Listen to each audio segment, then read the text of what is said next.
রাজনীতিতে পরস্পরের স্বার্থ থাকবে বলেই লোকে রাজনীতি করে। আগামী ইলেকশনে বিজেপি ক্ষমতায় আসবে, সেদিন থেকেই এই ব্যাপারটা সামনে এসছে যে আমরা রাজনীতি যুক্ত হচ্ছি এবং প্রার্থনা প্রার্থী হচ্ছি। সেখানে তার সুফল আমরা কিন্তু পেতে শুরু করে দিচ্ছি এখন। আমরা খুব শিগগিরই হাইকোর্টেও শুনানির দিন পাবো। এর মৃত্যুর যে প্ল্যাটফর্মটা নিয়ে তার উপর দাঁড়িয়ে রাজনীতিকে আমরা করতে বারণ করেছি, তারপরে যদি করে তাদের উচিত। কাকু, আপনাকে ক্যামেরায় রেকর্ড করতে পারি?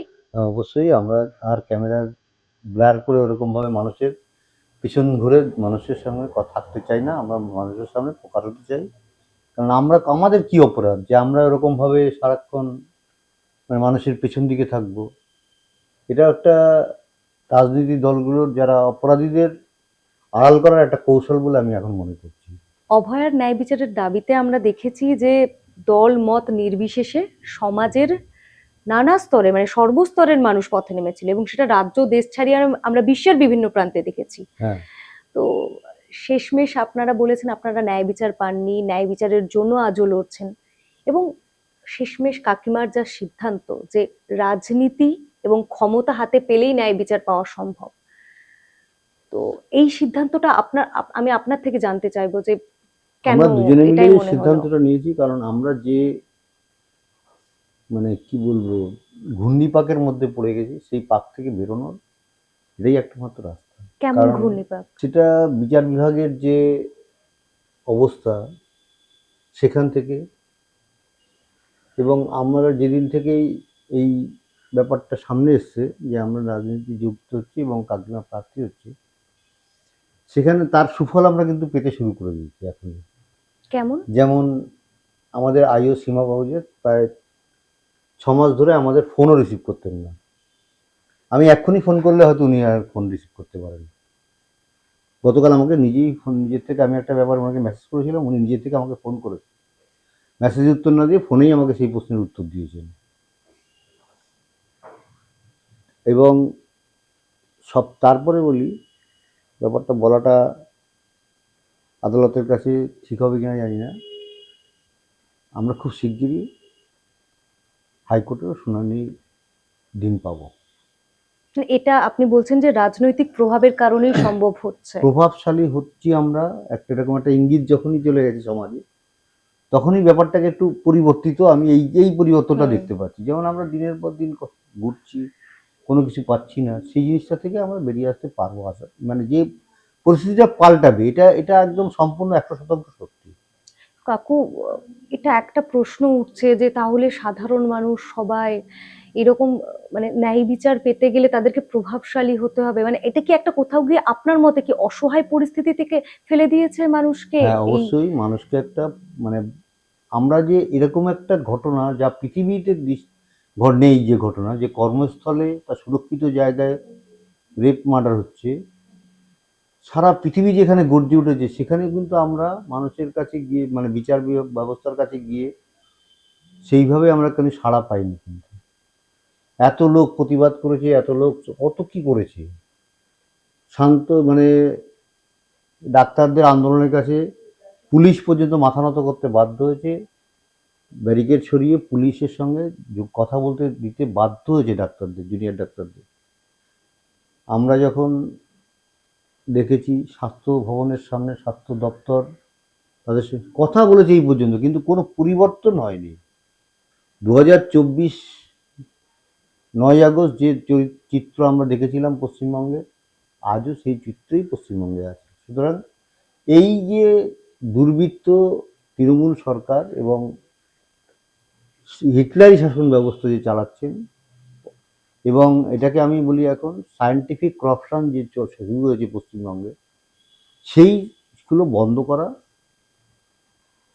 মানুষের পক্ষে দরকার, এবং তার একটা সামান্য কণা হিসাবে আমরা এই সিদ্ধান্ত নিয়েছি।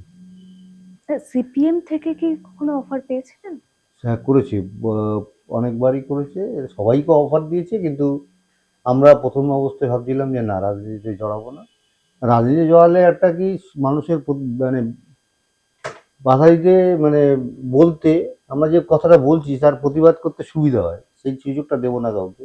কিন্তু দেখলাম যে না, সেটা হলে হবে না, ওটা ওইভাবে হবে না। রাজনীতিতে থাকতেই হবে এবং প্রভাবশালী হতে হবে। প্রভাবশালী হলে আজকে যদি আমরা প্রভাবশালী হতো, আমার মেয়েটার এই অবস্থা হতো না, আমাদের আজকে এই অবস্থা হতো না। আমরা নিজেদের কাজ নিয়ে থাকতাম, মেয়ের পড়াশোনা নিয়ে থাকতো, আমি আমার কাজ নিয়ে থাকতাম, কাকিমা আর আমি দুজনে মিলে কাজ করতাম, মেয়ে পড়াশোনা করতো, এরকমভাবে চলতো আমাদের।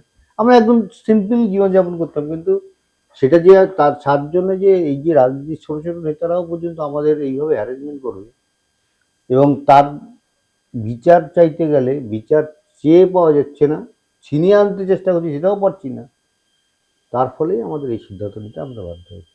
আপনারা নির্মল ঘোষের বিরুদ্ধেও একাধিক অভিযোগ আনছিলেন। আমরা অভিযোগ আনবো কেন, সেটা তো অভিযোগ রয়েছেই, হ্যাঁ, সে সারা পৃথিবীর লোক জানে। হ্যাঁ, তো এবার তাকে আর প্রার্থী করা হয়নি, তৃণমূল তার ছেলেকে প্রার্থী করেছে। দেখেছে যে গর্জন উঠবে একটা, সেই জন্যই করেনি। কিন্তু ওর ছেলে যে প্রার্থী করেছে করেছে, কিন্তু আমাদের কাছে আমরা ওকে প্রতিদ্বন্দ্বী বলেই ভাবছি না। সিপিএম এর প্রার্থী কলতান দাশগুপ্ত, বামফ্রন্ট সমর্থিত।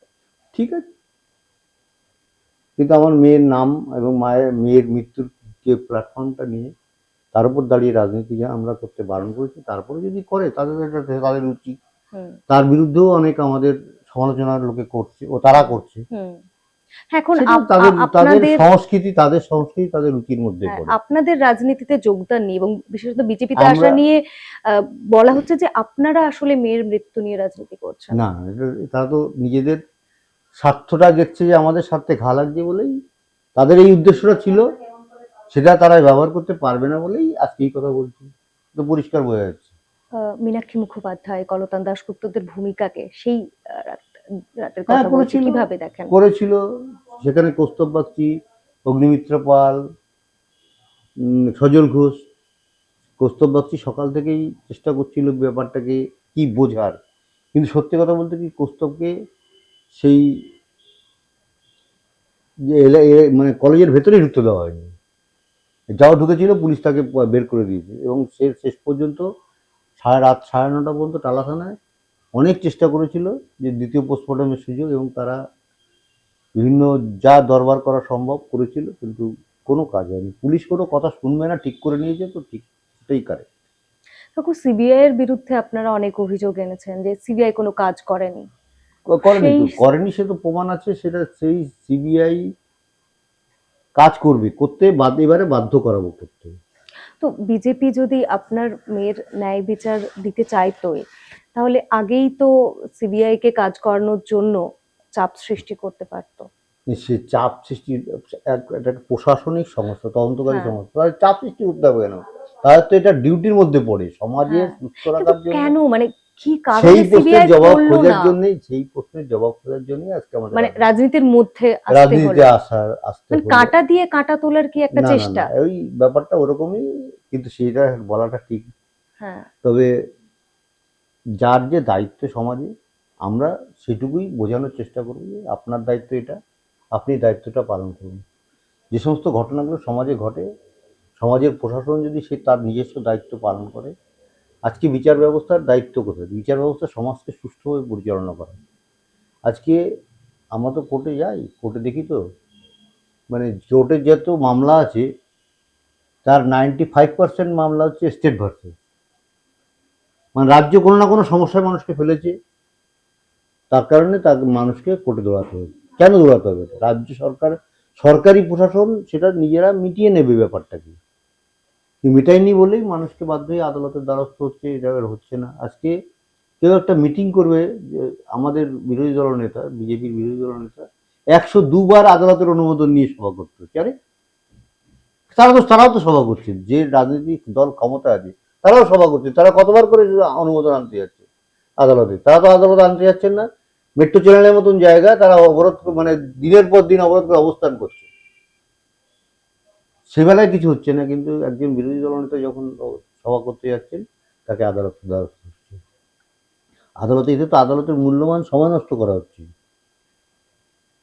তারপরেও তো সেই সভাটা হচ্ছে, তাহলে তার লাভটা কি? এগুলো করার মানেটা কি? বলুন কাকু, আপনাদের কথায় একটা বিষয় পরিষ্কার, যে রাজনীতি মূল উদ্দেশ্য নয়, মূল উদ্দেশ্য কোথাও গিয়ে সমাজ সংস্কার এবং মেয়ের ন্যায় বিচার পাওয়া। কোথাও গিয়ে যদি বিজেপি এটা একটা সিঁড়ি হয় আপনাদের কাছে, বিজেপিও কি আপনাদেরকে ব্যবহার করতে চাইছে ভোট বৈতরণী পার করার জন্য? নিশ্চয়ই সেটা পরস্পরের রাজনীতিতে পরস্পরের স্বার্থ থাকবে বলেই লোকে রাজনীতি করে, এটা তো হবে।